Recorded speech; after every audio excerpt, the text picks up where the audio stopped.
Well, greetings and salutations, everybody. Welcome to the best damn movie-related show on the planet Earth, the John Campea Show, coming to you from right here on my YouTube channel. I am, of course, your host, John Campea. It's an awesome honor and privilege, as it is every day, to have you, my international friends, joining me as we gather around and talk about our favorite things in the world, movies and movie news and all that sorts of good stuff. Couple of notes here. My voice is still a little bit on vacation, so forgive the coming out of my voice. I know it's annoying, but we're just going to have to deal with it today. If I got to deal with it, you got to deal with it, damn it. Also, I'm flying solo today. Robert Meyer Burnett has flown off to Seattle to celebrate his mom's birthday. What a good son. And also, Ashley Whalen is off shooting, doing some acting stuff, because that's what Ashley does. So it's just you and me today, guys. We're going to hold down the fort.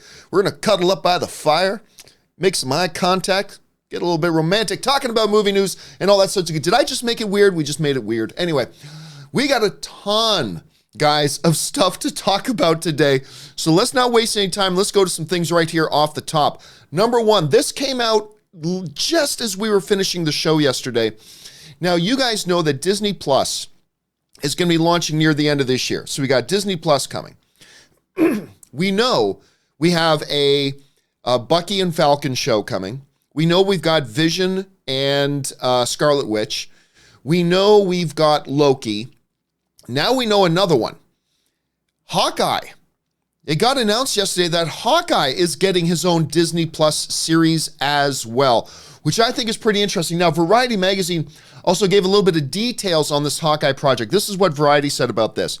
Variety has learned from sources that Disney's upcoming streaming service is officially developing a limited series, that means one season, a limited series based on the archery ace Marvel character with Jeremy Renner attached to star. The project is said to be an adventure series in which Clint Barton, a.k.a. Hawkeye, will pass the torch to Kate Bishop. Bishop is a Marvel Comics character who took up the Hawkeye mantle after Barton. She's also a member of the group known as the Young Avengers. Now, I don't think they're going to get into Young Avengers in the TV series or anything like that, so I'm not expecting anything along those lines. This is pretty consistent because we're not getting the major characters, but it is interesting to note that with a Hawkeye series, this is the first OG Avenger that they've confirmed will be getting his own series. So I think that's rather fascinating. I mean, so you got Black Widow getting a movie, you got Hawkeye getting a limited series. I think that's interesting. Now, the other thing that I think is interesting about this Hawkeye news is the fact that a lot of people have been wondering, could we see Hawkeye appear in Black Widow's movie? I think him getting his own limited series reduces that number. Like, I thought there was a pretty good chance Hawkeye would pop up in a Black Widow movie, but with him getting his own series, I think that chance is reduced. Or maybe this suggests that Black Widow will cameo in the Hawkeye series, Hawkeye character will cameo in the Black Widow movie, a little bit of cross-pollination there going, whatever. But listen, what this really does, again, reconfirm to us is that Disney is going all in on this Disney Plus thing. With live action Star Wars series, we got The Mandalorian coming, with now all these, at minimum 4, Marvel MCU proper, because remember those Netflix series, they weren't MCU proper. They kind of said they lived in the same universe, but they weren't in the same universe, let's be honest. These are going to be MCU proper shows. They are going full-blown. Apparently, the budgets on these things are going to be huge. They're going massive. So what do you think? Do you guys like the idea of a Hawkeye TV series? It looks like that's what we're getting. Jump down to the comment section below and let me know your thoughts. All right, let's go off the top as well with this. Another thing we've known has been coming for a while is a Space Jam sequel with LeBron James. I'm going to be honest with you guys. I was never the biggest Space Jam fan. Don't get me wrong. I'm not saying I dislike Space Jam. I'm not saying that at all. I'm just saying there's a lot of you guys that seem to have a lot of very special and fond memories of Space Jam. I wasn't one of those. I thought Space Jam was fine. I never thought it was all that great, but a lot of people have been very excited about it. Well, 2 major developments going on with Space Jam right now. The first and most important is this.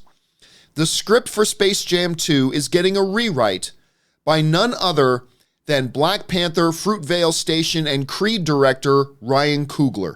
Ryan Coogler is now officially rewriting the script for Space Jam 2. I did not think that was something that could ever happen, but there you got Oscar-level talent writing Space Jam 2. Go figure. So that's a very positive development for Space Jam 2. On the negative side for Space Jam 2, though, it appears that LeBron James and the talent involved is having a really hard time getting some of the big NBA superstars to be able to sign up for the film. Because one of the problems is, and who would have ever thought this would be a problem with getting a movie made? This movie and LeBron James are very tied to Nike. But guys like Steph Curry want to be in the movie. Kevin Durant want to be in the movie. Harden wants to be in the movie. The problem is with Steph Curry and Harden, James Harden, they have brand deals with other companies that is precluding them from being able to get involved in Space Jam. So that's become a big problem. So it looks like LeBron isn't going to be able to get the talent in this movie that he wanted to get in the movie because of shoe deals. Imagine that. Kevin Durant is another story. They're trying to get another property made with him at the time. But to me, that's fine, whatever. That's unfortunate. But the big news to me here is Ryan Coogler is going to be writing the script for this. Let me ask you this question. Because for me, I haven't really cared one way or the other about a Space Jam 2. Honestly, I don't hate the idea, but nor have I been excited about the idea. I will admit that the notion of Ryan Coogler coming on to write the script, I will admit it increases my interest in the film.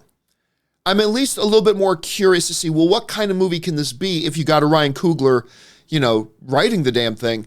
That's intriguing to me. So my question to you is, does it have that effect on you? Or were you somebody who was already completely excited about a Space Jam 2? I was not. But does the news of Ryan Coogler increase your excitement? Does it do nothing? Does it decrease your excitement? Where are you at right now with Space Jam 2? Jump down in the comment section below and let me know your thoughts.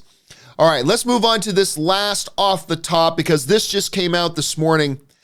A brand new Avengers Endgame TV spot. You can find it on YouTube. It's simply called Avengers Endgame Mission is the name of this TV spot. Now, it is mostly footage that we've seen from other spots and trailers. However, the narration is different. The spot is narrated by Captain America, and it sounds like he's giving the big breakdown of the plan before the big march when we see all the Avengers characters in their quantum realm suits marching off. And there's some significant information that they give in the TV spots. In this one particular TV spot, the main crux of the information is as Captain America is giving this speech and saying, you know your teams, you know your missions.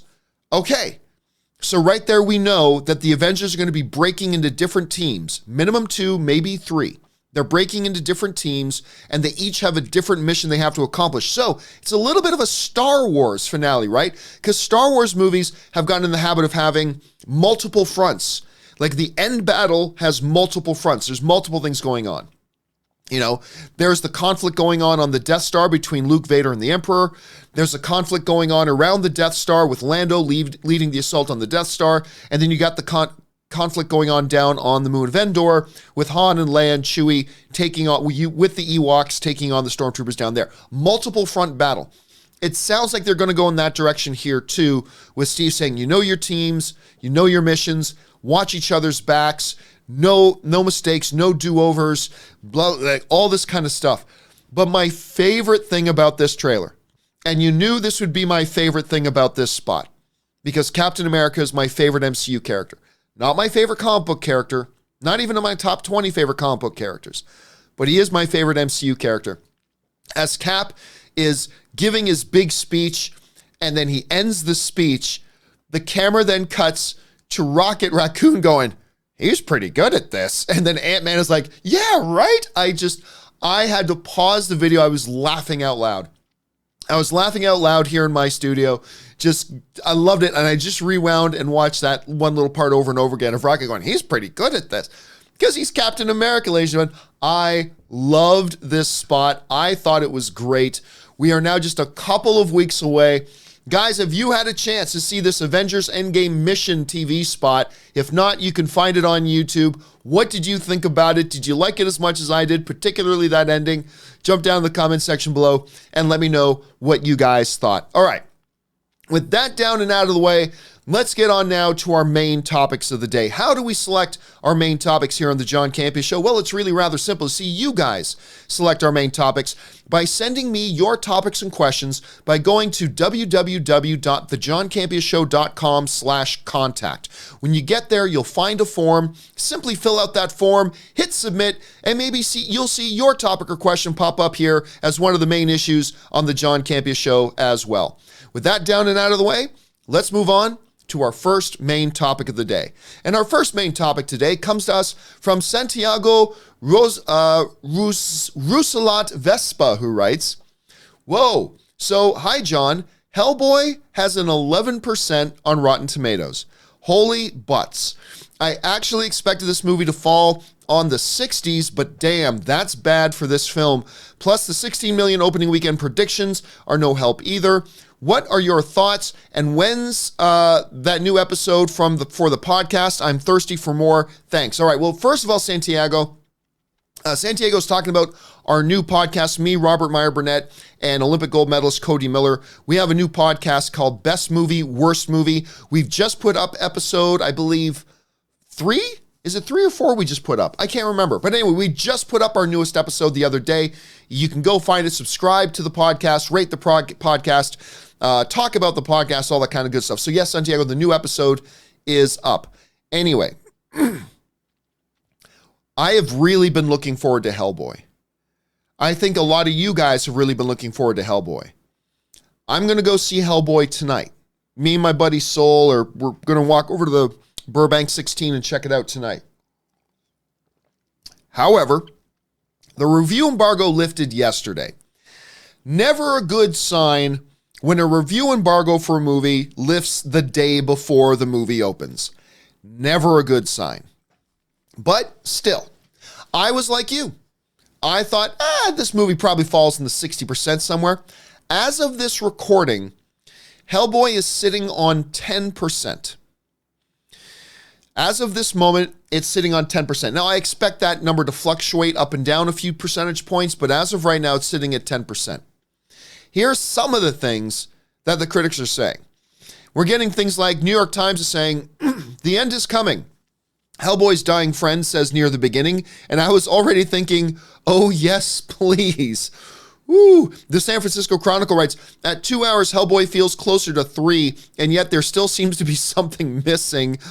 Peter Bradshaw from The Guardian writes, "For all the badass attitude and the CGI mini-apocalypse he strives through, this Hellboy is lacking. He is more of a heck boy, a banal action figure without the unexpected likability of previous iteration." And Time Out writes, "It's 2 hours long, but feels like an eternity, lurching incoherently from one noisy set piece to another." And guys, the reviews like that go on and on. Now, it's not all bad. Like I said, 10% of the critics seem to like it. This is kind of unfortunate. I got to tell you, this is a little unfortunate because I have liked everything I've heard about this movie. I have liked the trailers we've seen. I have liked the casting. I like the people involved behind the cameras. I liked almost everything about how this movie came together. Yes, that first trailer was a little iffy with the Billy Idol music. It kind of threw a lot of people off. People didn't know what to make of it. I understood that. I thought the trailers after that did a really good job, but maybe it was too late. Like, I say this all the time. You never get a second chance to make a first impression. First trailers are important. They're becoming more important. We saw what happened to Alita Battle Angel.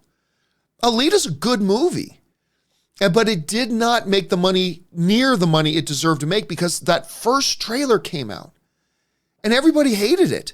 I didn't like the first trailer. Now, the subsequent trailers were quite good, but I think once you make that first impression, it's hard to shake that first impression. And once people see a trailer that they don't like, it's like, it's hard to get them back on board.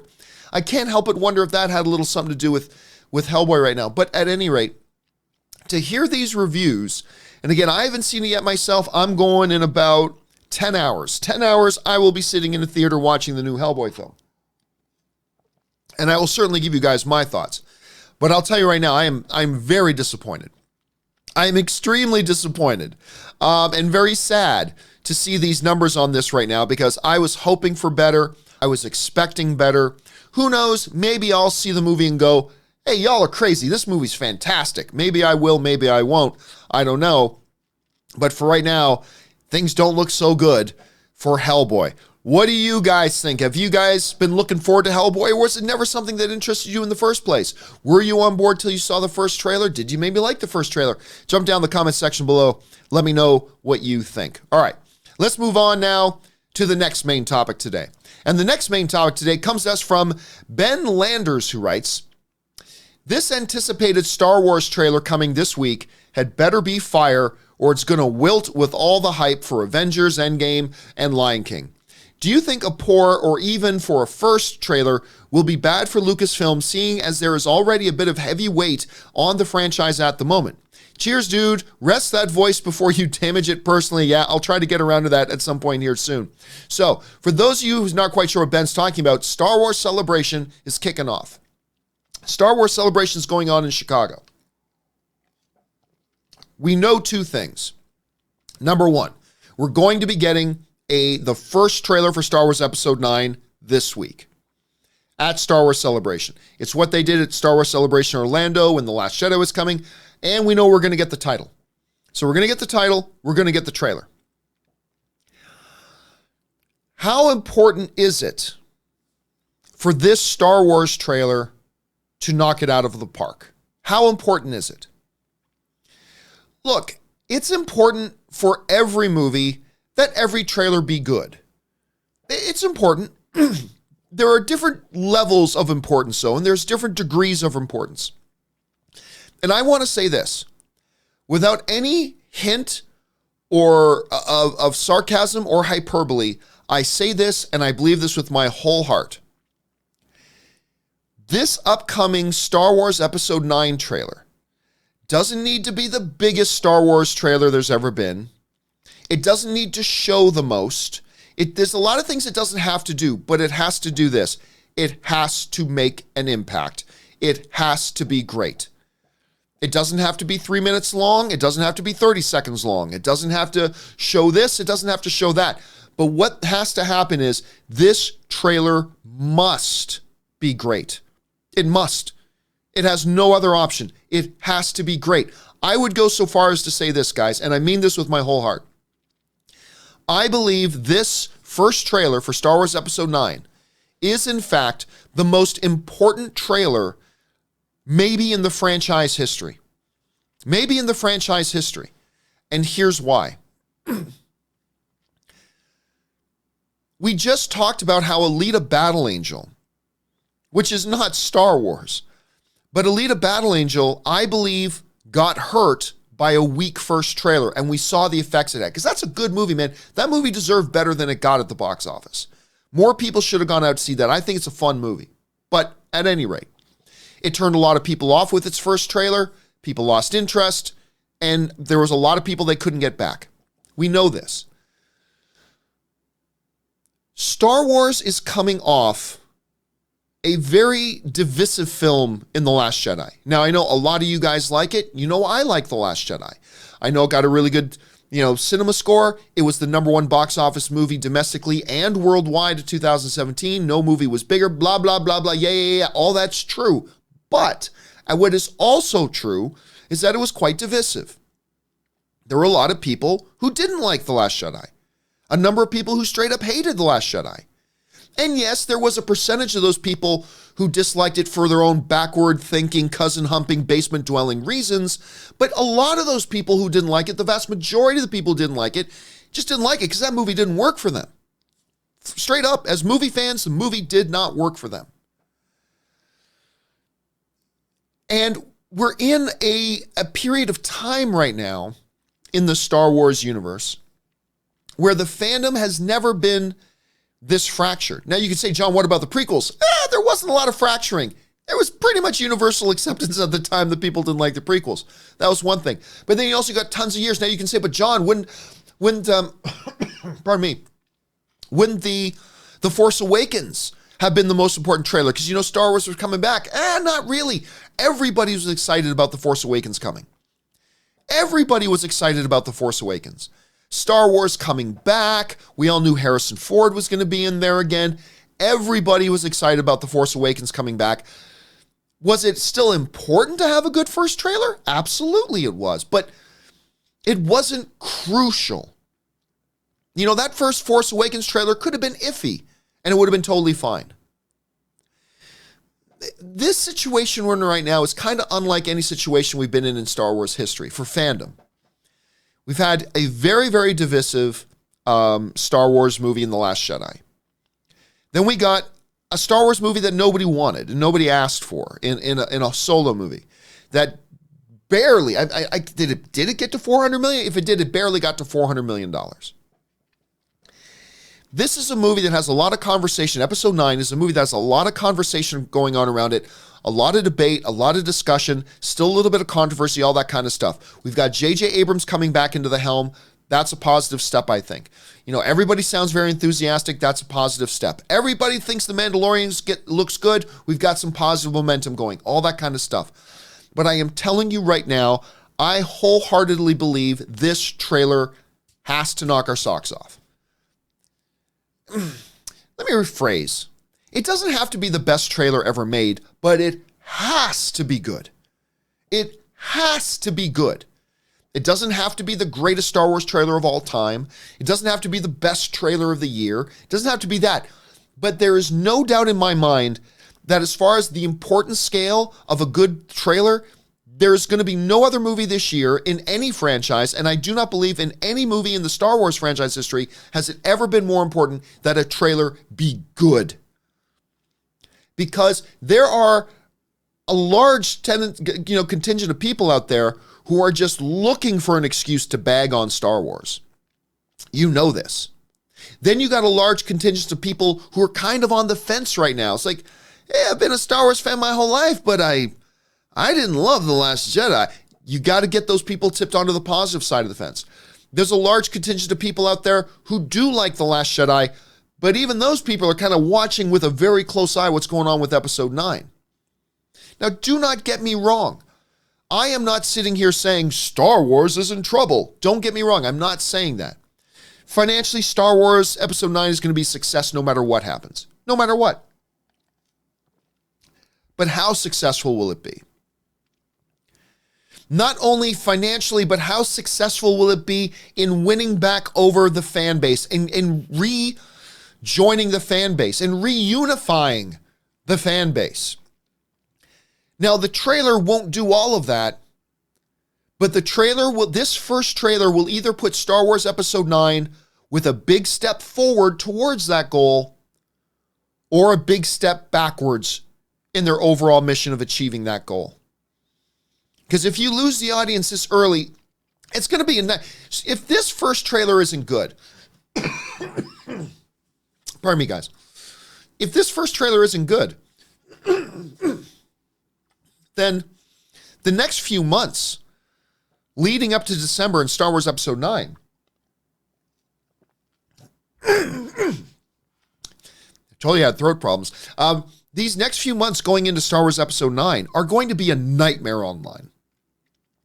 If this first trailer comes out and the trailer itself is divisive, and the trailer itself causes some division, and the trailer itself causes mumbling, and the trailer itself causes problems, then the next 6, 7, 8 months, however long it is till December right now, I don't do math so good in my head, is going to be absolutely intolerable to deal with. It's all going to be half the people online screaming how this movie's going to suck, half the people online screaming it's going to be great. Now look, they could put out the greatest trailer ever, and there will still be some people, understandably so, there will still be some people squawking, this movie's going to suck, this movie's going to suck. Hey, that's true of any movie. Absolutely. But a good, solid first trailer will go a long way, I believe, to make being a Star Wars fan online a lot more tolerable for the next few months. Because if this one fails, if this one drops the ball, if this one does what that first trailer for Hellboy did, or what the first trailer for Alita did, or the first trailer for Ghostbusters did, if this drops the ball, not only does it put them a huge step backwards, but it's going to make being a Star Wars fan online almost unendurable for the next number of months before December. And that's why I believe wholeheartedly that this trailer's got to knock it out of the park. Now, I believe we're going to get the trailer on Friday, tomorrow. Who knows? It could drop Saturday, whatever, but I believe it's going to drop tomorrow. I don't know that for a fact. Don't quote me. I have no inside source. I'm just saying I believe I heard it's dropping tomorrow. We'll have to wait and see. But this trailer's got to be good. So let me ask you guys this. Do you believe the way I believe that this trailer has to be solid? Or do you think, John, listen, I hear where you're coming from, Campea, but the movie's still not coming out to December, which is a good point. And you may be saying, John, the movie still doesn't come out to December. Even if the first trailer isn't all that great, they've got a lot of months to make up for it. Valid point. Valid point. But what are you guys thinking about this right now? Am I thinking there's too much? Am I putting too much importance on this first trailer? Do you think it's even more important than I'm making it out to be? I want to hear your thoughts, guys. Jump down to the comment section below and let me know your thoughts. And I'm sure some of you are probably going to want to bring it up in the live chat part as well. And we'll get to that stuff in just a bit. All right. With that down, let's move on to the third main topic today. And our third main topic today comes to us from Michael Johnson, who writes, for a while, my friends and I have been debating which of DC's two films this year, Shazam or Joker, would open better. I was always banging the Shazam drum because of the family-friendly tone. However, after Shazam's good but not great opening, the Joker trailer absolutely crushing it, it looks like I need to change my answer to Joker. Do you agree with this? All right, thanks a lot for the question, man. And Shazam. I love any chance I get to talk about Shazam. I frickin' love this movie. I love Shazam. This movie just gave me a lot of joy, a lot of pure entertainment. It's just purely enjoyable all the way through. The first 10, 15 minutes a little bit weak, whatever, but I love this movie completely. And I said, even though they were projecting 45 million, I said, no, it's going to open up larger than 45 million. Now, it opened at 53, which is larger, but I got to admit, not as large as I thought. I was thinking it would do better than that. But still 53, and we discussed the other day all the possible, things that went into it making 53 and not anymore. But I do adore this film. Now, coming back from CinemaCon, we got our first look at the Joker trailer. I was blown away by it. Now, you guys know, if you've been watching me for any period of time, I have been very invested in this Joker film. I've been very invested in this Joker film because I love the idea of standalone, truly standalone, outside of shared cinematic universe, one-shot stories. Remember when superhero movies used to be that? Yeah, I kind of want some of those again. I'm not saying get rid of cinematic universe. I like cinematic universe very much. Endgame. But I also like the idea of having some standalone films. It's not an either or, it can be a both and. Anyway, for that reason and more, I've been very excited about this movie. Obviously, Joaquin Phoenix coming on, one of the greatest actors of our generation in there. That has a lot to be enthusiastic about. So I've been totally down with this. So now understanding, because like you, before Shazam opened up, I would have easily said, which of these two films will have the bigger opening? Shazam or Joker? I easily would have said Shazam. Easily would have said Shazam.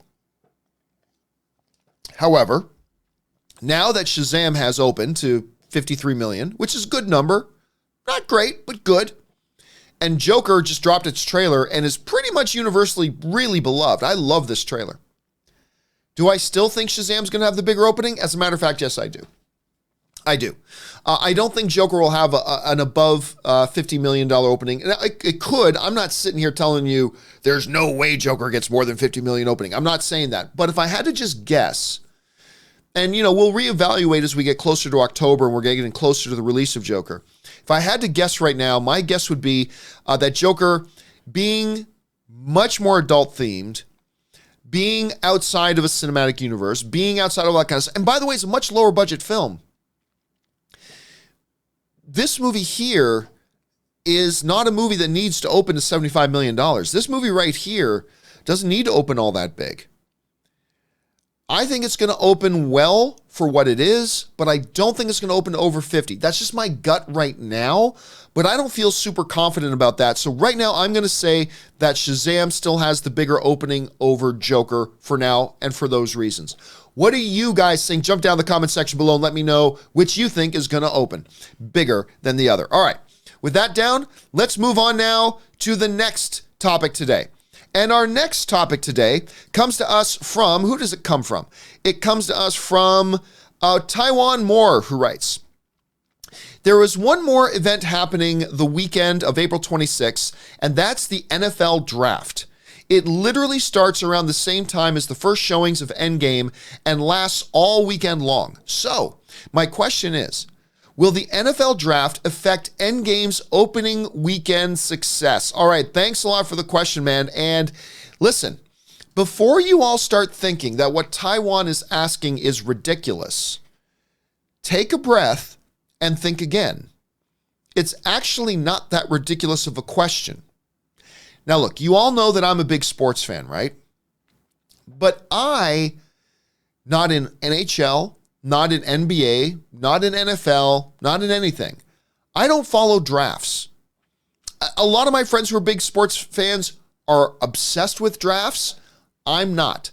The only drafts I'm interested in are fantasy league drafts. That's the only kind of draft I'm interested in. So, do I think that the NFL Draft on the opening weekend of Avengers could affect Avengers Endgame? Some of you might be thinking that's ridiculous. But is it that ridiculous? Let's put it in context. Think about it this way. What are some of the most widely watched, hugely popular watched shows over the last couple of years? Well, the 2019 Oscars had about 30 million viewers. The season 7 finale of Game of Thrones had about 30 million viewers. The Winter Olympics opening ceremony had 29 million viewers. The college football national championship had 28 million viewers. Now wrap your heads around this. The NFL Draft last year, they figure, this is from CBS Sports. CBS Sports says that the NFL Draft last year, when it was all said and done, had about 45 million viewers. Wrap your head around that. Put that in context. Now, also keep in mind, the NFL Draft is more than just 1 hour. It spans a weekend, but still, 45 million people tuned in and watched the NFL Draft in 2018. That's more people than watched the season finale of Game of Thrones. That's more people than watched the Oscars. That's more people than watched the college football championships. That's more people than watched just almost anything. Almost anything. That's 45 million people. That is not an insignificant number by any stretch of the imagination. So, will the NFL Draft affect the Avengers, Endgame opening weekend? The answer to that question, quite frankly, is yeah, it will. But by how much? You see, I talk about this all the time. There's having an impact on something and having an impact on something. You would have to be naive not to acknowledge that with as many people that watch the NFL Draft as there is, that there wouldn't be some sort of effect on Endgame. Of course, there's going to be an effect, but the question isn't will there be an effect. The question is, will there be a significant effect? Will there be a significant impact from there being the NFL Draft on the opening weekend of Endgame? And I think the answer to that question is no. No, there won't be any significant impact. Look, we're already seeing that much like Infinity War, much like The Force Awakens, the opening weekend shows for Avengers Endgame are all going to be sold out, period. Are there going to be some people that maybe would have gone to see it opening weekend, but instead are big NFL fans, they want to stay home and watch the draft? Yes. So there will be an effect. But will it be significant? No. Will it be an impact that is felt deeply by Disney and Marvel? No. Is it going to lead to, 1/3 empty seats in the opening weekend screenings of Avengers Endgame? No. It's like saying this. Little Billy has a thimble of water. Can he get you wet? Well, technically, yes. a little thimble of water, no matter how small, tossed at you, that will get you to some degree wet. But would it be significantly wet as if you jumped into a swimming pool? No. So that's what I would suggest here. I believe the NFL draft will have an impact on Avengers Endgame, but only to the degree of a thimble of water is going to get you wet. It's not going to be a significant impact as if you were jumping into a pool. So that's how I see it. But again, I just thought it was a very interesting question because I think a lot of people, including sports fans like myself, underestimate just how many people want to stay home and watch the NFL draft. I don't, but a lot of people do. And I just thought it was a little bit of a crazy number. So that's the way that I see it at any rate.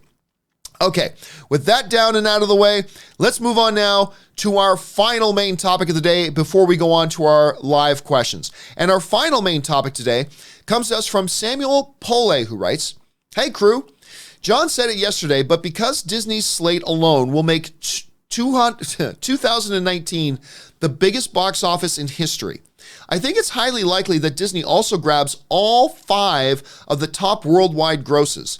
They have Toy Story, Captain Marvel, Endgame, Frozen 2, Lion King, and Star Wars movie. My question is, what movie, if any, could slide its way into the top 5 not made by Disney?" All right, thanks a lot for the question, man. And you know what? Samuel raises a great point. We've been talking a lot about how 2019 is, by all indications, going to be the biggest year ever for the box office. There's never going to have been a bigger year. And Disney is going to have the biggest year of any studio in history. That's pretty much a foregone conclusion. With movies like Endgame, Star Wars, Lion King, I mean, these are locking up most of the big spots. But it's an interesting question. Are there some non-Disney movies that don't have a Pixar or Disney Animation or a Lucasfilm or a Marvel sub-brand name in front of it? Are there any movies this year that stand a legitimate chance of, when we get to the end of 2019, of being in the top 5 grossing films of the year, not called Disney? I believe there's a chance. Now let's take a look at this. First of all, let's go down to the very bottom here. Captain Marvel is already in the books, right? Captain Marvel has already joined the they're calling it, as in Brie Larson, the Brillion Dollar Club. Brillion dollars. It's made $1.04 billion. It's already done its run. Interesting thing to note here. No billion-dollar film in history has ever failed to be in the top 5 of its year. Just an interesting note there. No film that has ever made $1 billion has ever failed to crack the top 5 at the box office for its respective year. Now, on one hand, you think, well, obviously, but hey, there have been a couple years where all top 5 films have been billion-dollar films, but never once has a billion-dollar film not cracked the top 5. This could be that year, because Captain Marvel has made over $1 billion, and it might not end up in the top 5. Wrap your head around that. Captain Marvel has made $1 billion at the box office, and it might not be in the top 5 by the end of the year. Never happened before, but it could happen here, because let's look at some of these potential top 5 movies. Look, those first 3 listed there, Endgame, Star Wars Episode 9, Lion King. To me, that is a lock. Those are your top 3 movies of the year, box office-wise. In whatever order. I still think there's an outside shot. Lion King could be the number 1 box office film of the year. Most likely Avengers Endgame will be the number 1 box office film of the year. I think Star Wars Episode 9 is going to very comfortably come in the 3rd spot there. So there's your top 3. That only leaves you 2 more spots. Toy Story 4. The last Toy Story was $1 billion film. Is there any reason to believe that this one won't be either? It might not be. But Toy Story 4. Frozen. Frozen is the number 1 animated film of all time. Is there any reason to believe that Frozen 2, which, by the way, had a great first trailer, like even a lot of people who are not looking forward to Frozen 2 were pretty stoked by that first Frozen 2 trailer, right? That was a pretty damn good trailer. Is there any reason to believe that that thing's not going to make $1 billion? What about Hobbs and Shaw? You know, the Fast and Furious franchise has shown that they can create billion-dollar films. I think Hobbs and Shaw is going to be big. I think that's got a shot at the top 5. It Chapter 2, the first It made $700 million. Everybody loved it. Can it get up into that $1 billion thing? It's possible. it's got to make up $300 million to get to $1 billion. That's a big gap, but I still think it's possible. Maybe not likely, though. What about the Joker movie? A lot of people seem to think Joker has a possibility for $1 billion. I don't see it. Like I said, I don't even know that it'll beat Shazam's opening weekend. So I'm not so sure there. Jumanji, that's got to be a serious contender. The first Jumanji with The Rock came this close to getting in the $1 billion club. It was just shy of $1 billion, high 900 millions, and everybody loved it. I think it's pretty safe to assume that this new Jumanji movie will crack that $1 billion club, putting it in the running for top 5. Another Disney film, Aladdin. Look, a lot of people haven't been thrilled with the trailers. Fact of the matter is, there's a huge nostalgia factor with Aladdin. Will Smith is not the box office draw that he used to be, but he's still a legitimate box office draw. Maybe it's not as big as he used to be, but still a draw. You got to consider that. The trailers for Godzilla, particularly these last batch of trailers and scenes they've released, look stupid good. Now, granted, neither the first Godzilla nor the King Kong Skull Island movies came anywhere close to $1 billion. I gotta think this Godzilla one might have a chance. And then, of course, you got Spider-Man Far From Home. Spider-Man Homecoming, beloved, made in the 800 millions. Can it get into the $1 billion thing? Absolutely could. So it becomes a very crowded space here when you're talking about getting a non-Disney film into the top 5. Especially if you are like me and you consider the top 3 spots are already all locked up with Lion King, Star Wars Episode 9, and Endgame in no particular order. That leaves 2 spots left, and Captain Marvel has already made $1 billion. I would say this. I think our 2 best chances for getting a non-Disney film in the top 5 at the end of the year, I don't think it's Godzilla. I don't think it's It Chapter 2. I don't think it's Joker. I think they lie with Hobbs and Shaw and with Jumanji. Our hope lies in Dwayne "The Rock" Johnson, basically. I think those 2 movies have the potential to, first of all, they automatically have to get into the $1 billion club. But by getting there, have the potential to outdo even Captain Marvel's 1.4 or 1.04. So, yeah, because Toy Story 4 is going to be a strong contender, Frozen 2, Aladdin, Spider-Man Far From Home. There's a lot of stuff here, guys, with a Captain Marvel being there. So that's what I think. I think the best chances here are Hobbs and Shaw and Jumanji. Probably give a slight edge to Jumanji as getting into the top 5. What do you guys think? Do you guys think there is any chance that a non-Disney film can be in the top 5 at the box office at the end of the year? I believe there are a couple of contenders. Do you think there are? Do you agree with mine? Do you think am I missing a movie? It's possible I might be forgetting about a big movie. Jump down to the comments section below and let me know what you guys think. Okay. With that down and out of the way, guys, we're now going to save some time and go on and take some live questions. You guys have been firing in a bunch of live questions since the show started, so let's jump over there right now and see what you guys are talking about in the live chat board. And we're going to get things started off live here. Not with that. What is going? Ooh, the only thing better than Campea is 2 Campeas. Or that could be your nightmare. I don't know. How about we take some live questions instead? Okay. ZOMG Ruler writes, over under 25%. Episode 9 opening weekend makes less than The Last Jedi's 220 million. Ooh, that's a low number. I'll take over on that. Yeah, I think there's a much better chance than just 25% that it makes less than 220. Look, The Last Jedi had one of the biggest opening weekends in cinematic history.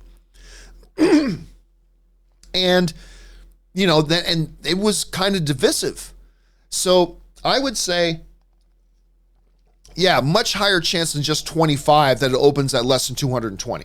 By the way, again, it could still be one of the biggest opening weekends in cinematic history and not reach The Last Jedi's 220. So I'm going to take the under on that.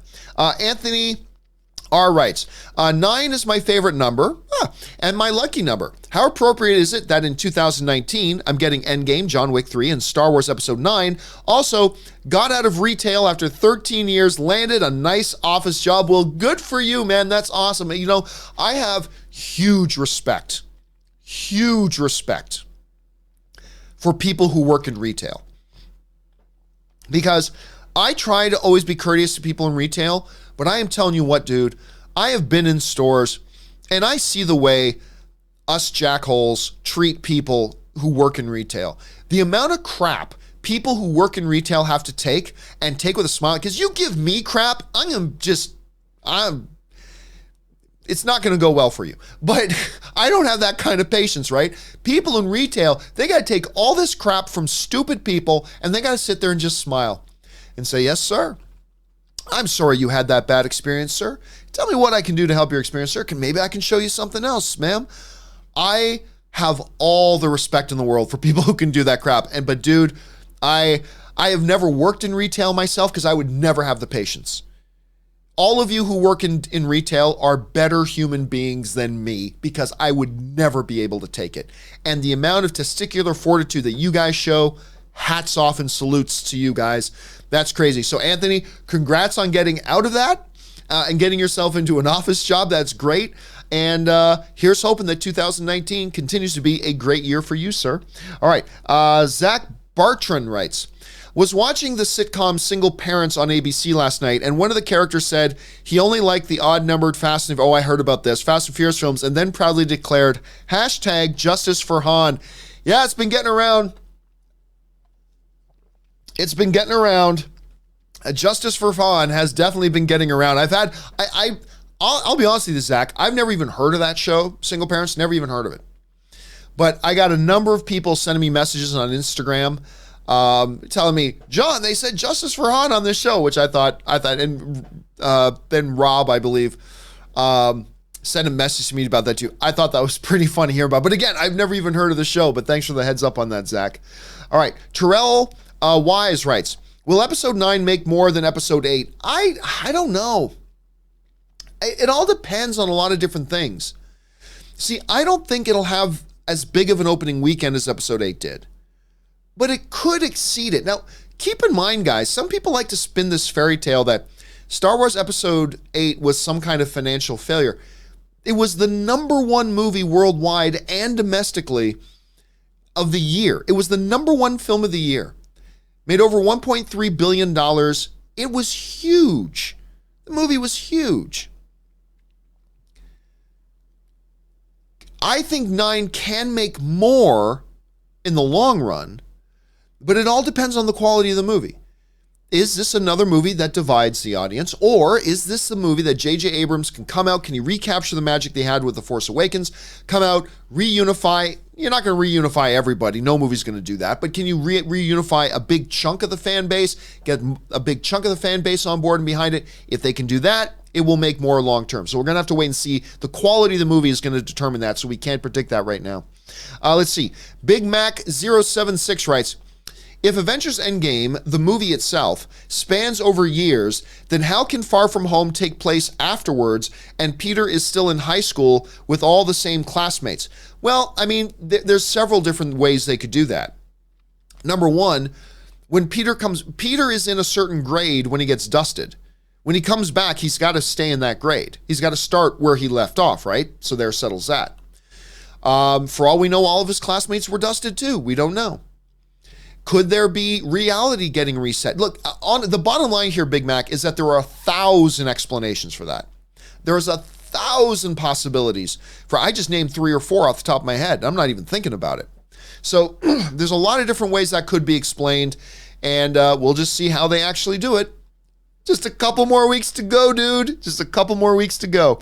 Okay, Matthew Linton writes, what are the few things they could do in Endgame that would make you upset and say it sucks? Time travel, alternate reality? Well, no, here's the thing. There are a number of things I don't want them to do. But even if they do the things I don't want them to do, they could frame them in such a way that it works in the movie, right? Do I want them to use time travel? No. To me, time travel is a poor man's excuse for getting out of a plot problem. To me, using time travel is lazy. Because I've said it before, I will say it again. Because there is no movie in history that you couldn't solve the problem in the movie with time travel.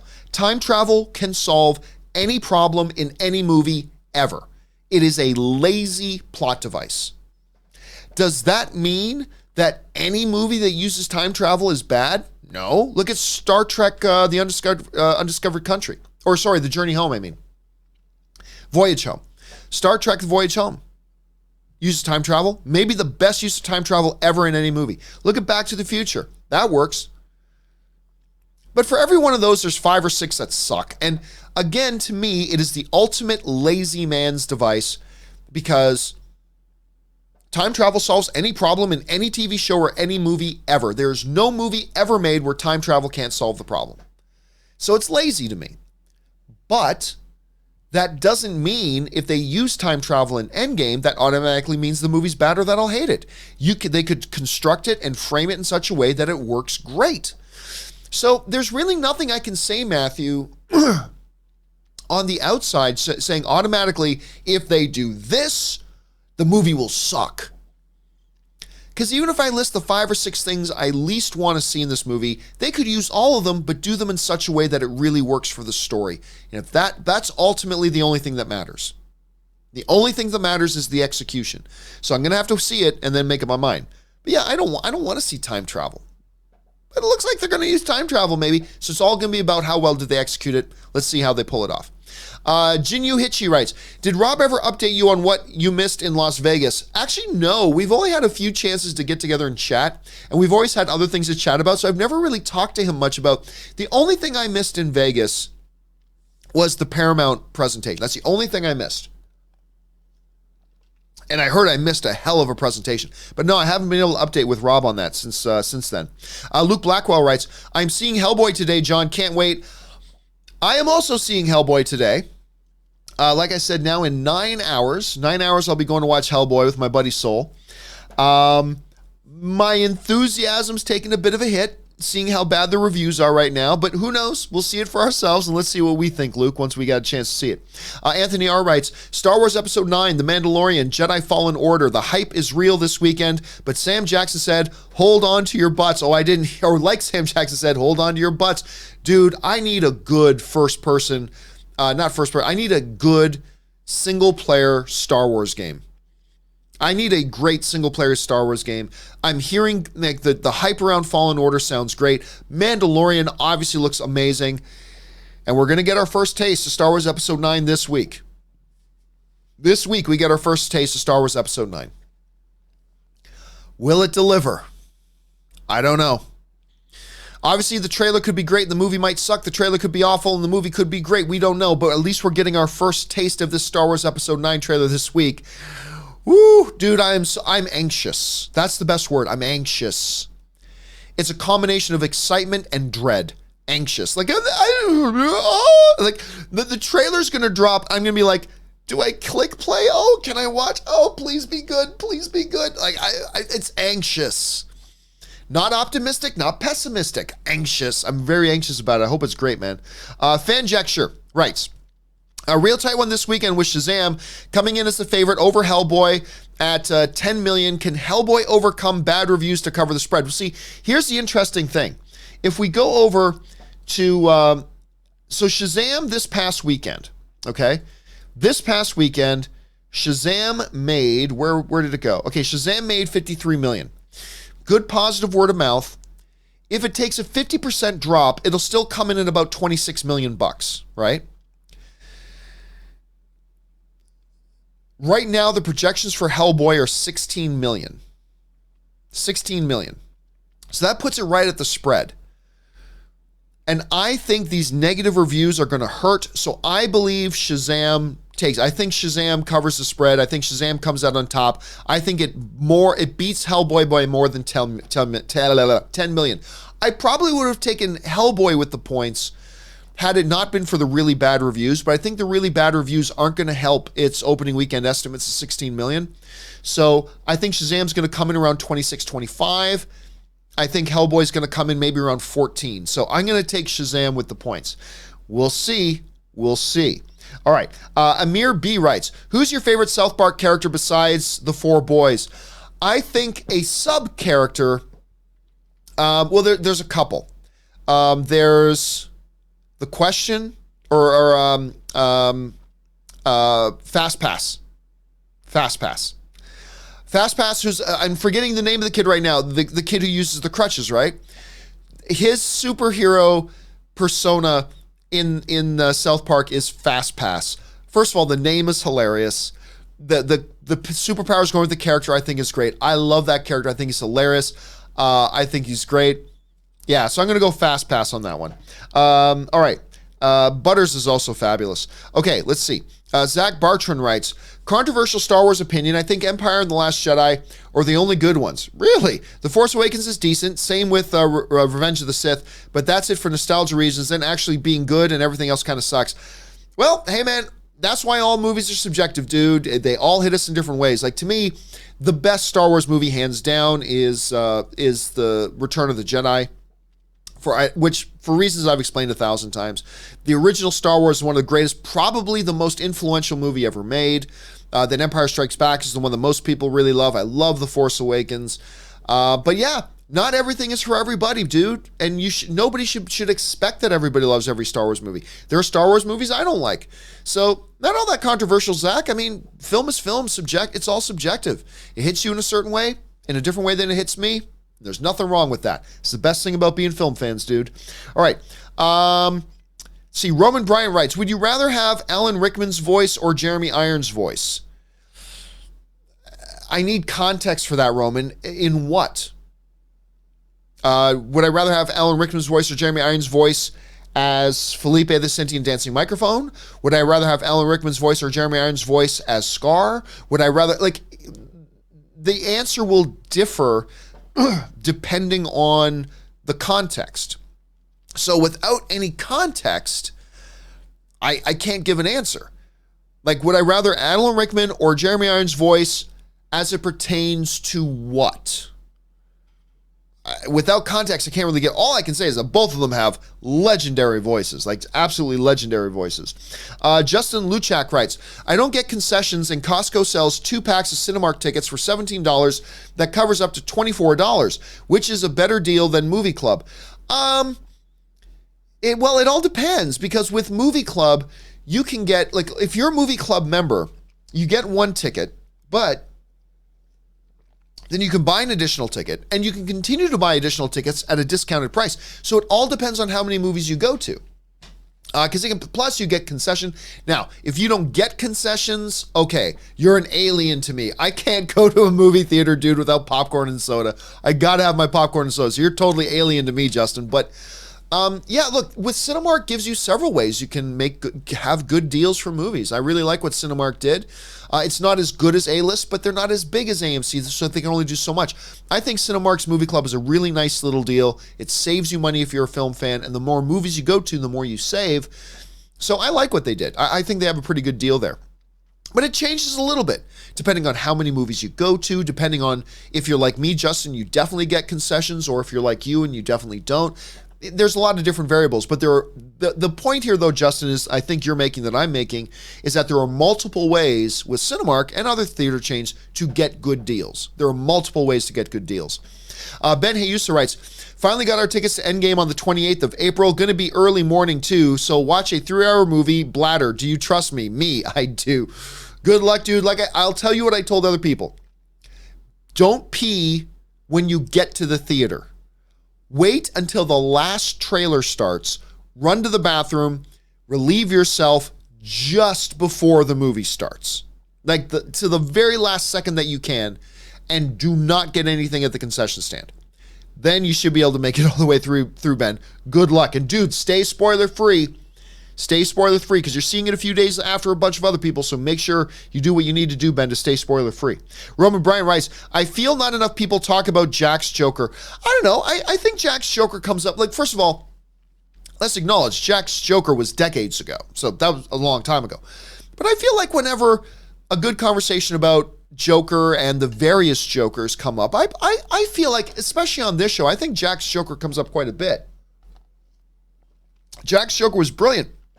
And as good as Heath Ledger was, there are still some people who believe that Jack's Joker was the best Joker we've ever had.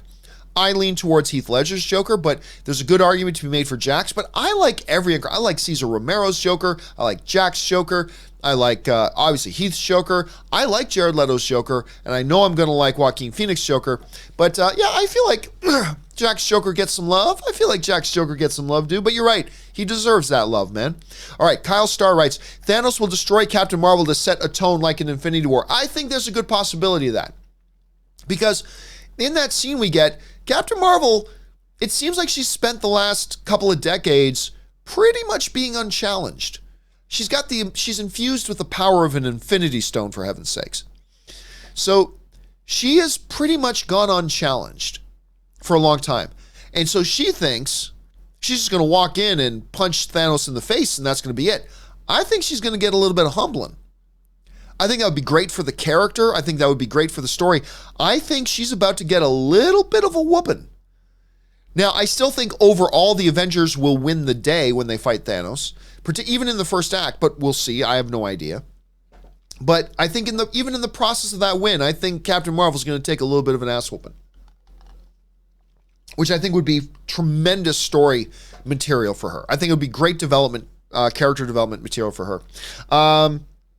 Where are we at here? Striker X Worm writes, do you like Pet Sematary? Would you be disappointed if those dead in the snapping come back? And do you think the worldwide box office can get closer to Avatar? Well, first up, Striker X, I only take one question per message. So let's go with the worldwide box office. And can it get close to Avatar? No, I don't think it can get close to Avatar. If you look at Avengers Infinity War, one of the biggest box office movies in history at $2 billion. Do you know how much it missed Avatar by? Not 20 million bucks, not 50 million bucks, not $100 million, not $200 million, not 300. It missed Avatar by $700 million. So no. I mean, it depends on when you say, do I think it'll get close? What's your definition of close? Is close getting within 10 or 20 million bucks? Then no. I don't think Endgame's going to get anywhere close to Avatar. Is close within 300 million bucks? Okay, well maybe if you're saying can it get to within 300 million of Avatar, I'll give it a shot. Yeah, I give it a shot that it could do that. It could get to 2.4. But by my definition, 300 million is not close. That's a universe away. So I don't think, but then again, a lot depends on how good the movie is. If the movie sucks, absolutely not. It's not even going to make Infinity War money. If the movie's the best movie ever, then maybe it can. But right now, I'll just say, no, I don't see it getting, like I remember going into Star Wars The Force Awakens, everybody underestimates how big Avatar's box office is. Everybody underestimates it.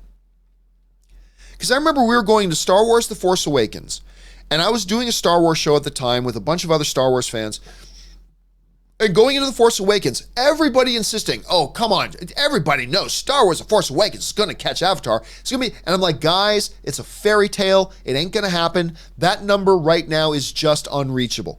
2.7 billion is just unreachable. But everybody called me a fool. They all said I was dumb to say it's easily going to become the new #1 box office film of all time. Now, it became one of the biggest box office films of all time at $2 billion, but it came nowhere close to Avatar. Then, same thing happened last year.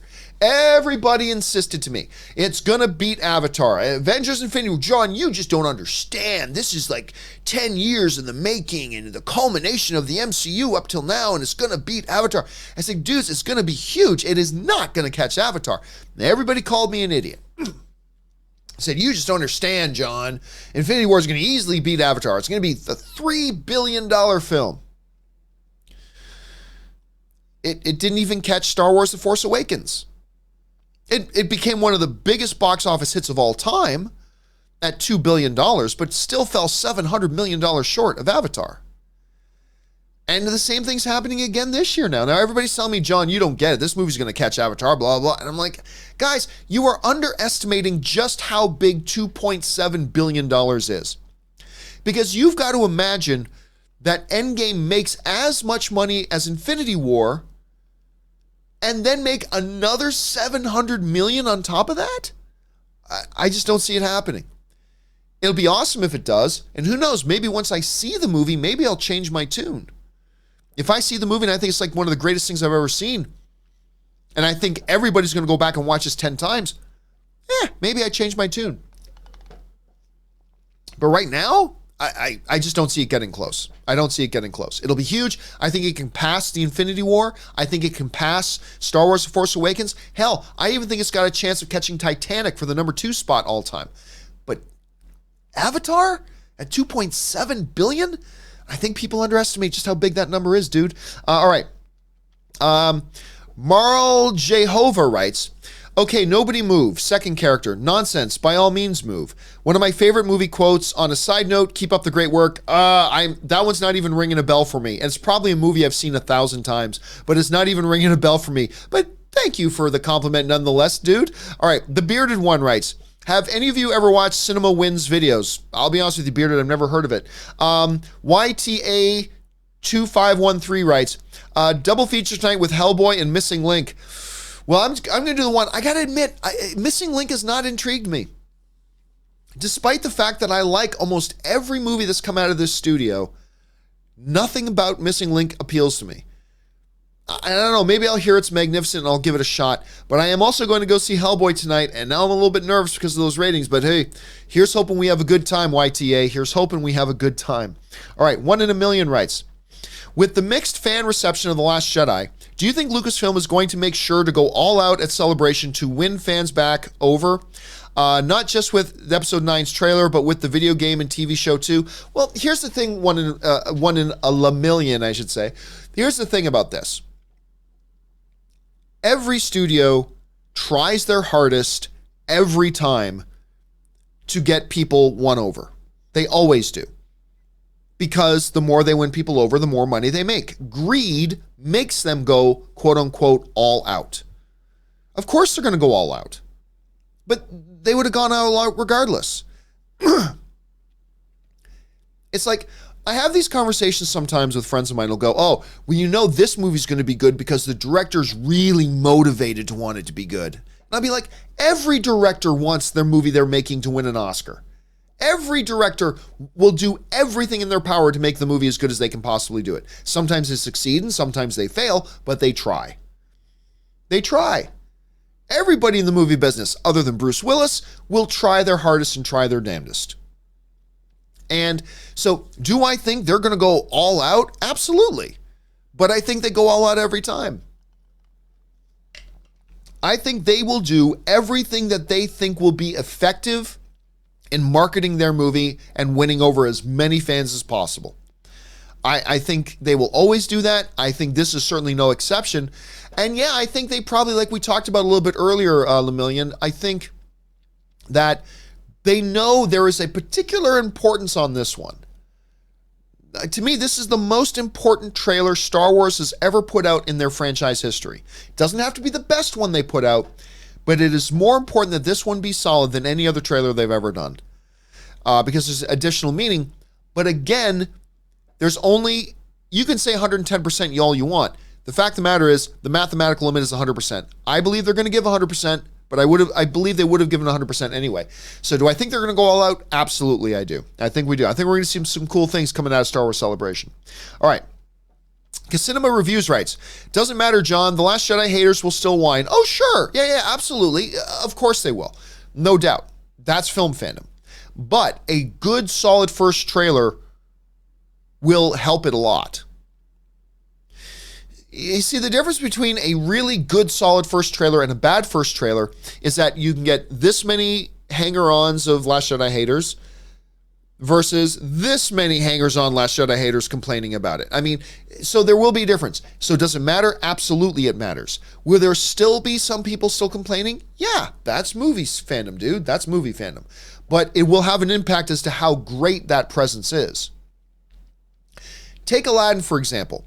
The one Aladdin trailer comes out, everybody's complaining about Aladdin, complain. And then they put out the most recent trailer, which I didn't even think was all that good, but apparently a lot of you guys did. So they put out another trailer, and everybody seemed to like it, and all of a sudden, you don't hear that complaining anymore. You still hear a little bit of it, it's still there, but nowhere near as much complaining as there was before that last trailer came out. That's the difference between a good first trailer here for Star Wars and a bad one. Is how loud will those Last Jedi hanger-ons still be complaining, and how many of them will be complaining? A bad trailer will equal a lot of them. A great trailer, still there, but not nearly as many. So I think it makes a big difference, Cinema. Even though you're right, I still think it makes a big difference.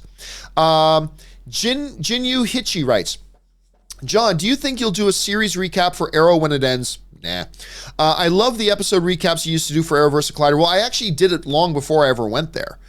Me and Ann started our Collider reviews, or our Green Arrow reviews, long before that. And we were just doing them from home because I loved Arrow.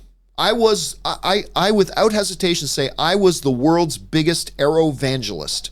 I was an evangelist for Arrow. I was spreading the good word of Arrow near and far. I loved that show, the first few seasons. And, some of you know the story, but Ann and I are just doing our recap show. And then one day we're doing our recap show and a bunch of people start sending me messages. Campea, Stephen Amell, who plays Arrow, Stephen Amell's trying to get a hold of you. Stephen Amell's trying to get a hold of you. I'm like, what? And I look on Twitter, and sure enough, Stephen Amell writes, somebody tell John Campea I'm trying to get a hold of him. Tell him to reach out to me. So I reach out, we get him on the phone, then he comes into this. It was great. Unfortunately, I stopped liking Arrow. Still like Stephen Amell. I thought he was great in the role. I just didn't think the writers gave him scripts and stories that were worthy of what he was doing with the character. But still, I kind of fell off with it. So I don't see any reason for me to do a show recap on a show that I'm lukewarm about at best. The show's gotten better, but I'm still overall lukewarm about it.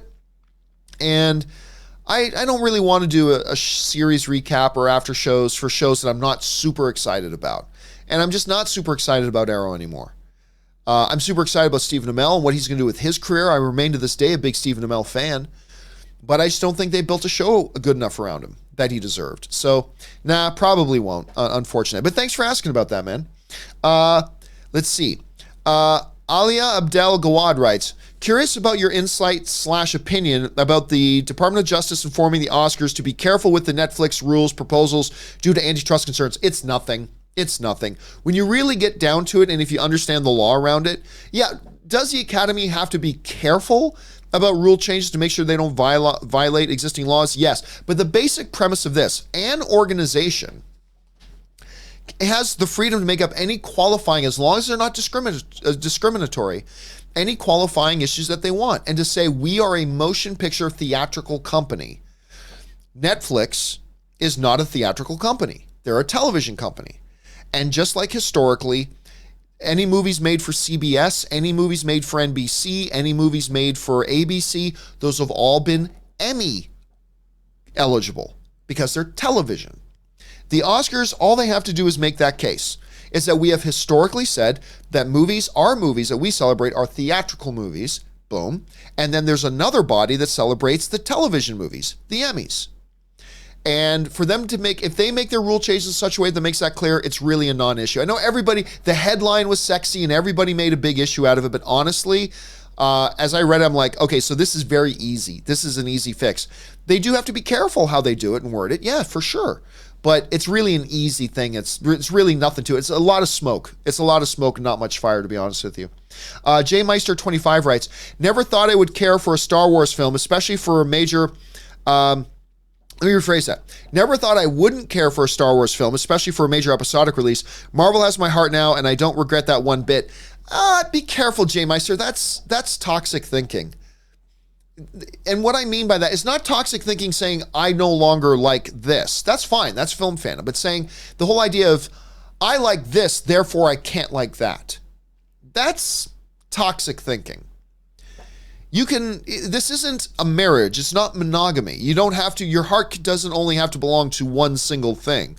Your heart, as film fans, we get to be swingers. As film fans, we get to be swingers. Our heart, we can have relationships and romantic interludes with all the movies we want. And we're not cheating on any particular movie. It's all good, man. I'm in an open relationship with Star Wars. I'll just let you know that right now. Star Wars has my heart, but I'm in an open relationship with Star Wars that I'm allowed to date around with other movies as well. Let's put it that way. Is Ann nowhere around here to hear me say stuff like that? Anyway, I am in an open relationship with Star Wars, and that's the great thing about being a movie fan. So this whole notion of, I don't love this, now I love that. Well, that's non-constructive thinking. You can love as many things as you want. Now, it's totally cool to say, hey, I used to really like this brand of movies, and now it doesn't do it for me. Nothing wrong with that. But the whole drawn in comparisons about, now my heart doesn't belong to this, now it belongs to that. Well, it's irrelevant. It's irrelevant. We can love and adore. That's the great thing about movies. We can love and adore as many partners as we want, as many movies and franchises as we want, and we can give all of our heart away to all of them at the same time. And that's the great thing about it. Let's see. One in a Million writes, EA is promising they won't F up this next game. Oh, they better not. The way they screwed up their launch for some of their previous stuff. They better not. Here's hoping, Lemillion, that they learn their lesson, because it was a harsh lesson they had to learn. I hope they learn their lesson, and I hope we see some improvement in that moving forward. David Tapia writes, in preparation for Endgame tickets, AMC moved HR to IT. That, what is the clown movie? Had to know. In preparation for Endgame tickets, AMC moved their HR department to IT. A little bit of a joke, because my opinion only, but the AMC theaters, which I love, I have a great deal, still a warm place in my heart for AMC theaters. Love my time there. But their HR department is a bunch of incompetent jackals. Just my opinion and my assessment of my experience there. They can all burn. But yeah, the way the IT department handled the tickets going on sale. Well said, David. Well said. Ben Rayner writes, the Summer Lovin' Report reminds me of the Die Hard prequel that was going around for a while. Like it's a backstory that no one is asking for. For those of you who know what Ben's talking about, we talked about this on the John Campea Show yesterday. Paramount apparently is fast-tracking a movie called Summer Lovin', which will be a prequel to Grease. And I think it's a dumb idea. I don't even think people who are hardcore Grease fans want this movie. So I don't know what they're thinking, but you're right. It does remind me a little bit of that, Ben Rayner. It's a good point. I just don't see why they're doing it. I bet you it doesn't happen. I bet you cooler heads will prevail and they'll pull the plug. Or they won't. We'll have to wait and see. Alan Valley writes, what's your favorite character development in Game of Thrones? Mine is Sansa. Sansa's had a really good one. Love seeing her grow from a helpless little girl into a total badass. But you know what? The great thing, because Ann and I sat down last night and rewatched the season finale from last year, or from 2017, I should say. And what they really did great with Sansa is that she didn't have 100% transformation. She is still at her core who she was, but she's evolved. They didn't swap her for another character. She's the same character, just evolved. And they've done a great job with that. I love what they've done with Tyrion. Obviously, what they've done with Jaime has always been great. I really like what they've done, the character arc with the Hound.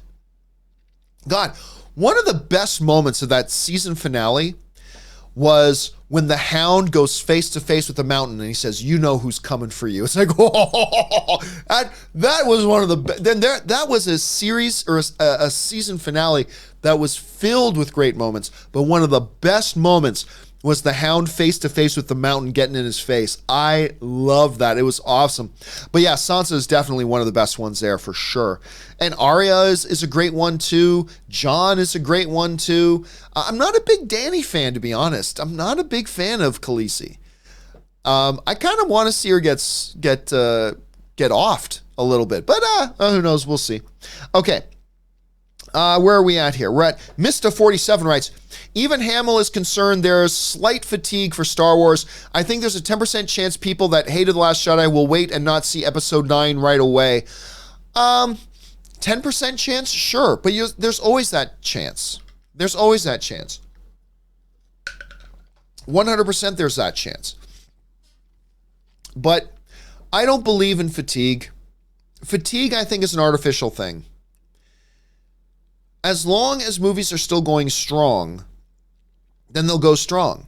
People have been proclaiming comic book movie fatigue for almost 8 years now. Every year, comic book movie fatigue setting in now, like 8 years ago. And every year, the genre continues to grow and grow and grow, as long as movies come out that people like. Now, here's the thing. You put out Star Wars Episode 9, and if it's as divisive as Star Wars Episode 8, now you're on a losing streak. Even though The Last Jedi was a win, still, it's not the best streak to be on. If you put out 2 really big divisive films in a row, that's going to hurt. And then that causes the illusion of fatigue. But really what it is people are just getting tired of seeing films they don't get excited about. And that's, again, goes to why I think it's very, very important for them to put out a really good first trailer here. All right. Nathan Oswald writes, if Klingons have honor, why do they use cloak technology? Because it's one of their advantages. It's not dishonorable to use your strategic advantages. Not at all. I mean, to suggest that means like, oh, well, Klingons and bigger, stronger, so to be honorable, if you're going to fight a human, a Klingon should tie his one hand behind his back. Nah, part of battle is your strategic advantages, the advancements of your weaponry, the advancements of your technology, the advancements of your strategy, the advancements of your physical advantages, whatever it is. Klingons using a stealth tech or using cloak tech is just them using their advantages. It's like saying, well, Starfleet has more powerful, photon torpedoes, so that would be dishonorable for them to use them. No, that's their tactical advantage. It's nothing dishonorable about that. You meet in battle, you use all the advantages that you have against each other, and you see who's the victor. That is honor, nothing dishonorable about that. In my opinion, at any rate. The bearded one writes, Bucks winning the East and the championship. I don't think so. Honestly, I don't think the Bucks can beat. By the way, I don't think the Bucks are getting to the final. I think I didn't say this last year, but I'll say it this year. I think the Toronto Raptors are going to the championship for the East this year.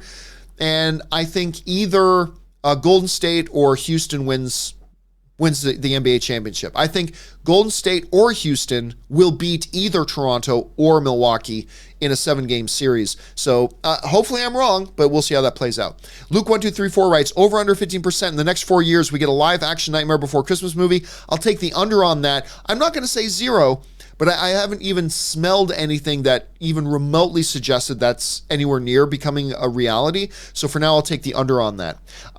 Zach Kaplan writes, I'm all for intermissions, but do you think there's potential for spoilers from the natural discussion going on in the bathroom, snack lines, in the lobbies? Inconsequential. Look, it's the same potential that you have with every single movie screening. The 7 p.m. audience is now coming out as the 9 p.m. audience is going in. There's always that potential. That's just part of it. So is it any different than that? I don't think it's any different than that. So I'm still very, very pro the idea of a short intermission for long films. Candy Van Man, which sends a really generous super chat. Thank you, Candy Man, for supporting the channel that way. I really appreciate that, man. All right. What does Candy have to say? Hey, John. As we get closer to Endgame, the toy leaks get worse. I was on my Instagram Explorer page and seen something I wish I hadn't. I think toy companies should release their merchandising after a film's release. Actually, you know what? I disagree, and I talked about this on my companion video that I put up last night. It's actually the title topic of yesterday's companion video. Here's the thing. Toy companies that are putting out toys for a movie, one of their biggest selling windows is the weeks leading up to that movie coming out. That's one of the biggest selling windows they have. That's when they sell a lot of their toys, is in the weeks leading up to that movie coming out, particularly with big movies or popular looking movies. Were a toy company not allowed to sell their toys in that window, you're asking them to commit financial suicide.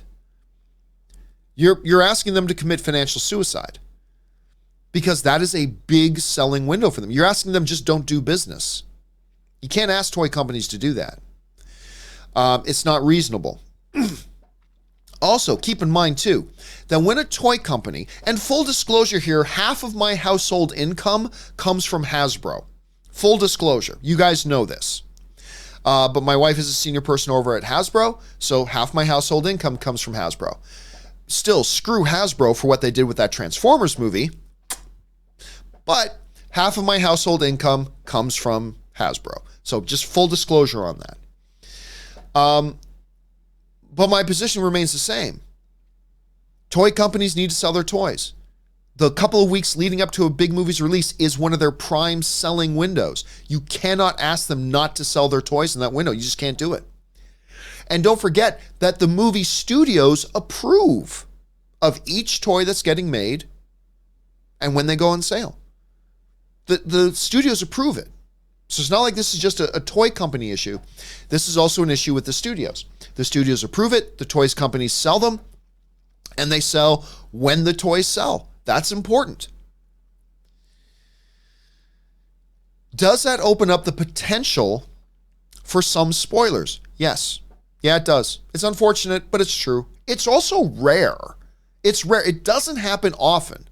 When you consider that like 300 big wide release movies, 400, 500 wide release movies are going to come out this year, and you consider how many times a toy actually gives something away about a movie, it's very rare. It's a very small percentage, so it's rare.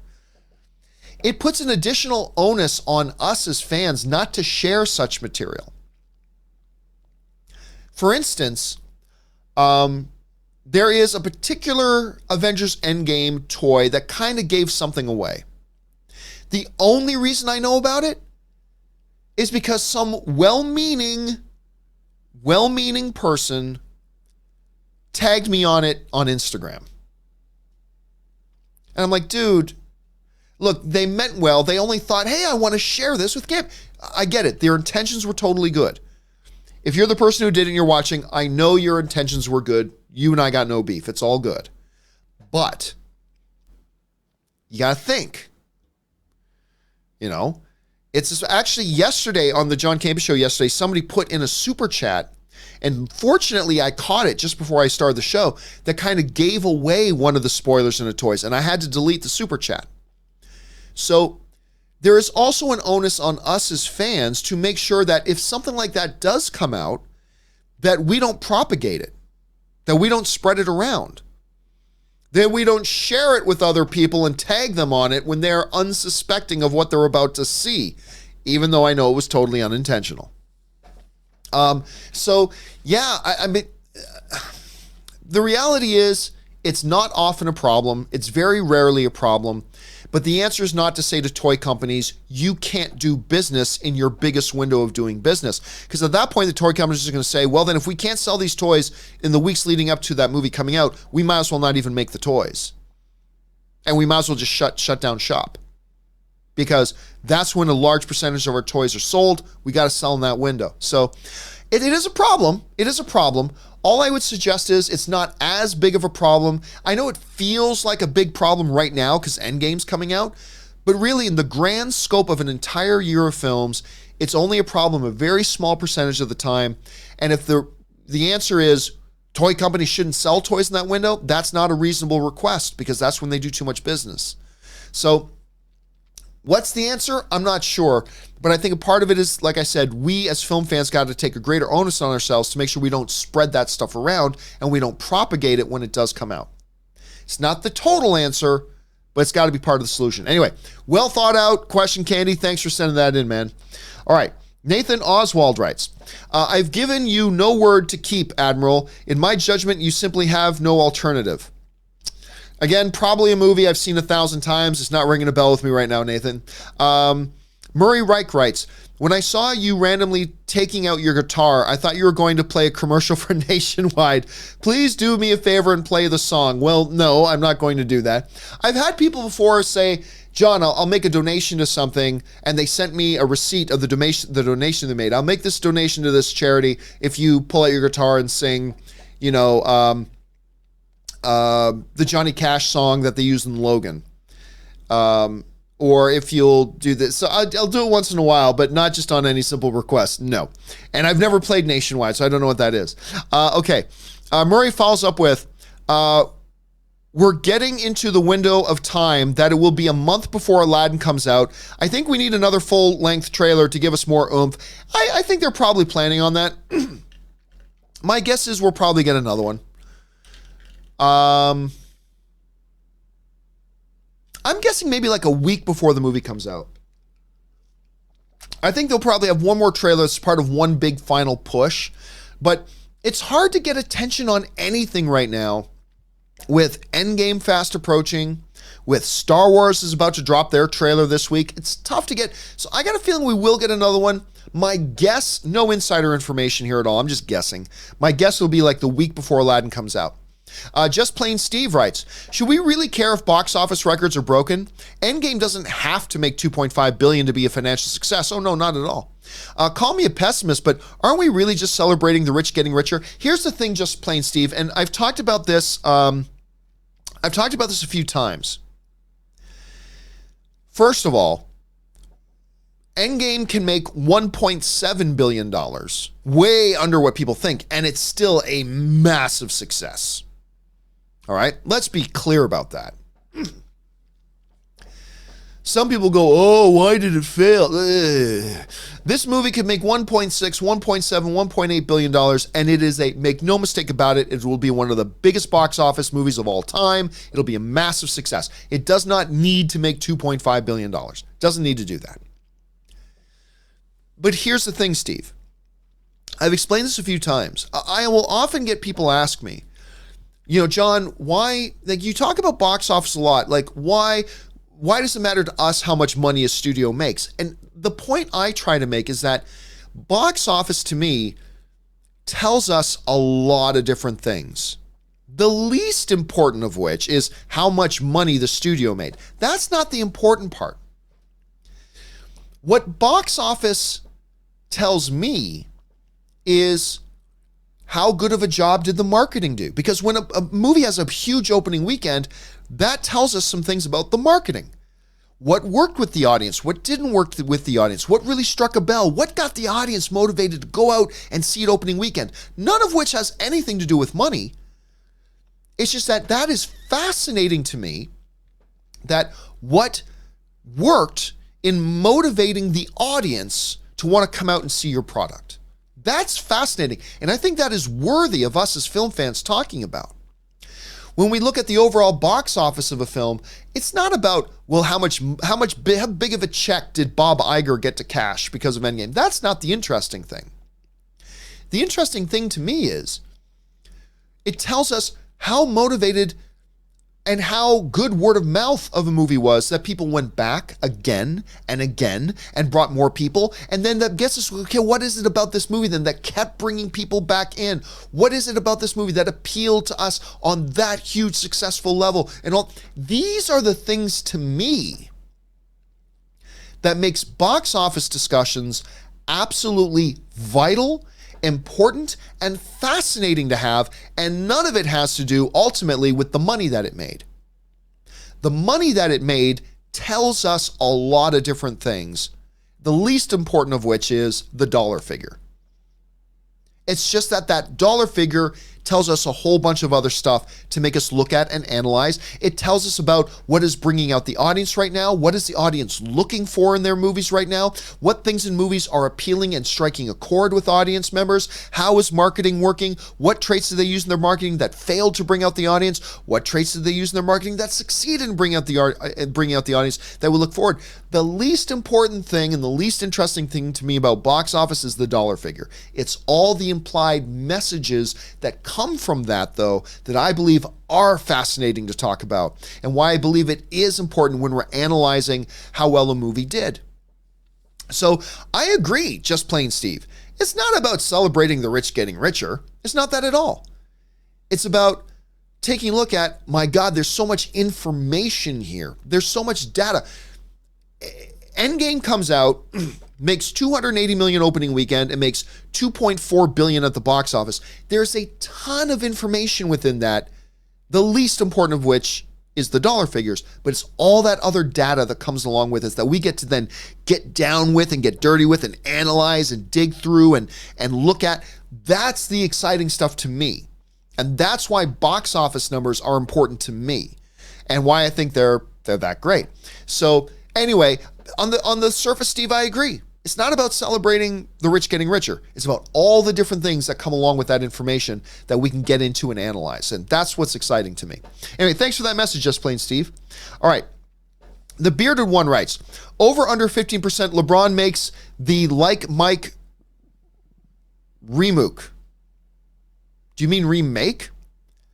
I'm going to take the under 15% on that alone. I'm starting to have doubts that Space Jam 2 is even going to get remade, to be honest with you, after the story we talked about earlier. Jared's Reviews writes, showed my girlfriend the movie Gone Girl. Outstanding movie. Without of this world performances, absolutely. That movie's stupid good. After the movie, my girlfriend looks at me and goes, interesting, R.I.P. Yeah, Gone Girl is, I still remember, I've told this story before, but me and Ann went to go see it with, when Ann and I went to go see it, we saw it with two other couples. One of which was John Schnepp and Holly. So me, another couple, and John Schnepp and Holly, we went to go see Gone Girl. And I still remember us coming out of the theater and all the guys kind of looking at their girls like, we're good, right? Like it's a movie. If you live with somebody with a partner that you share a bed with, you're going to go to sleep with one eye open after watching Gone Girl. Dude, I love that movie. Even Tyler Perry. I thought Tyler Perry was great in that movie. Affleck is obviously wonderful. Rosamund Pike probably could have won an Oscar for that. I mean, she was stupid good in that. Such a good movie, dude. I'm glad you brought that up. Murray Reich writes, somebody on the show mentioned, what if Lion King took place in Wakanda? In that case, kids would be horrified to see half of the Lion King characters get dusted. Well, I don't know if the animals got dusted. I don't know. See, there are some evidence pointing that also half of the animals got dusted. To me, that doesn't make sense, though, because if it's about resources, if Thanos' whole purpose of doing that is to balance out the population with resources, livestock is part of our resources. What's the point in dusting half of our population if you're also dusting half of our resources? So I don't know. There's some evidence one way, there's some evidence the other. But yeah, wouldn't it be funny if I said this the other day, Murray, that if at the end of Lion King, you have Simba and Nala with Rafiki, with Simba's new little lion holding him up, and then it cuts to a wide shot of T'Challa seeing and saying, a new Lion King has been born. It's all in Wakanda. That would be kind of funny. Anyway, I'm Upset Rice. Thoughts on 10,000 BC? Oh, did not like that at all. I did not like it at all. Nathan Oswald writes, I recently watched Abbott and Costello Meet Frankenstein. Classic. For the first time and loved it. So hilarious. Everyone go watch when you get a chance. Dude, not just that. Abbott and Costello, Laurel and Hardy, Three Stooges, they all have some classic stuff that's out. And I know a lot of people going, oh, that's from the olden days. I know it's before my time too, but these are some classic, awesome things, dudes. And listen to them, watch that. There's a whole line. You can't go wrong with any of those guys. Go and check out more of those movies. Take Nathan's lead and follow more of that stuff. All right, Cameron Peterson writes, over under 30% that Endgame passes Titanic worldwide at the box office. I will take under 13%. It's not zero, not a zero, but I don't think it's got a 13% chance. I give it more like a 4% chance. Matthew O'Brien writes, Captain Marvel said, they didn't have you guys. Has she been aware of the Avengers the whole time, monitoring Earth? Nah, I think it's just the fact that she just got there, and look, all she has to do is be there for an hour. Be there for an hour, have a conversation with these people. Oh, you know Nick Fury? How does he know you? Oh, you're all superpowered beings. Oh, you're the protectors of Earth. All it takes is that one conversation. And for all we know, she's been there at the Avengers base with the Avengers for a month before that conversation happened. So yeah, so no, I don't think she's been monitoring Earth and knows who they are prior to her arriving, but I think she's already been there for a little bit by the time that conversation happens. Akash Telly writes, in 2012, my friends asked me to go to a movie with them. I didn't know which movie they were taking me to. I never heard of the movie. It was Avengers. Oh my God. You had never heard? With all of the hype and all of the buildup and all of the marketing, you never heard? That's actually pretty impressive. You get to walk into that movie cold. That's pretty cool, Akash. That's pretty cool. All right. Brian Rogers writes, hey, John, I'm Irish film student and doing a dissertation on the public/fandom reception and agendas on lead actors of women/race in films. Deep topic, dude. I'm referring to Captain Marvel and Ghostbusters. I'd love your input. Well, I mean, I don't know what input I can give that I haven't already given. Yeah, I mean, look, here's the thing, Brian. I can't sit here for the next 20 minutes and run down all that kind of stuff. Other than the fact is that while they do not represent the majority at all, not at all, it's also an absolute documented 100% proven fact that there is still a segment of film fandom out there that think women need to stay in their place, that think black people should stay in their place, that gay people should stay in their place. They're still there. Any denial of that is just ignorance. It's willful ignorance. They are there. They're constantly spouting off their stuff, and you can see it all over the place. It's there. Are they the majority? No. Are they a huge segment of that? No. Does anybody who didn't like Ghostbusters just a sexist? No, not at all. Not in the least. But that segment is still there, and they are still very vocal, and they try their best to sabotage anything that they can. But again, that's as much as I can go into it right now. But I've spoken on this stuff a lot over the years, so you can probably find some of the stuff that I've said on that. But again, Brian, really, really deep thing you're trying to get into there. Okay. Akash then writes in again, and what a fantastic movie-going experience it was. With the whole theater was buzzing and clapping. It changed my life and made me the movie fan that I am. Dude, I still remember the first time I saw Avengers with an audience full of jaded, crusty film critics, and everybody walked out of the theater like buzzing and popping around, like couldn't believe what we just saw. It was a transport. Still to this day for me, I think the best comic book movie ever made. DC Patience writes, got my Detective Pikachu tickets for the family. Even if the movie is hot garbage, we'll have fun at Alamo Drafthouse wearing our crazy Pikachu gear. That sounds like fun. That sounds good. I know Anne, my wife Anne, she's got this, she's got a Pokemon trainer cosplay that she has. It looks really cute. I can only imagine how people getting dressed up going to have fun at this thing. I hope the movie's good. I think the trailers have been wonderful. It's just that I saw a scene of it at CinemaCon and I did not like the scene at all. But I'm still holding out hope because I think the trailers have looked good. So let's see how it turns out. Cash writes, Bears eats beats. Bears beat Battlestar Galactica. One of the classic lines between Jim and Dwight in The Office. I love that. Bears beat Battlestar Galactica. Darth Impact writes, math time. If Valkyrie escapes with 50% of the Asgardians and Thanos snapped out 50% of all life, does that mean there's only 25% of them left? Yes, we actually addressed this question before a couple of months ago. Yeah. So if she roughly got away with half of the Asgardians off that ship, and then the snap happens, another half are gone. And by the way, there are a lot of Asgardians died on Asgard. But like when Asgard destroyed, or during the whole purge of Hela, like when Hela she murdered a lot of people. A lot of Asgardians died. Hell, when she first showed up, she took out almost half their military. So there's even less than 25% of Asgardians left. There ain't a lot of Asgardians left in the universe. Wilfred Rodriguez writes, hey guys, my catheter is ready for Endgame. There's going to be a big spike in national sales of catheters all across America going into Endgame. I'm glad you're prepared, Wilfred. Markandale Productions writes, I went to the theater to buy Endgame tickets, but they weren't open yet. While waiting, I tried Fandango again, and this time it went through. Nice. Because a lot of people, like I had problems with Fandango. I was in Fandango's digital line for over 6 hours. And then when I finally got in to buy my tickets, I selected my tickets, put in my card info, hit purchase. Sorry, your transaction cannot be completed. And I just wasted 6 hours of my time. It was infuriating. Why was I on Fandango? Because AMC's site wouldn't even load. Way to go, AMC. And I love AMC.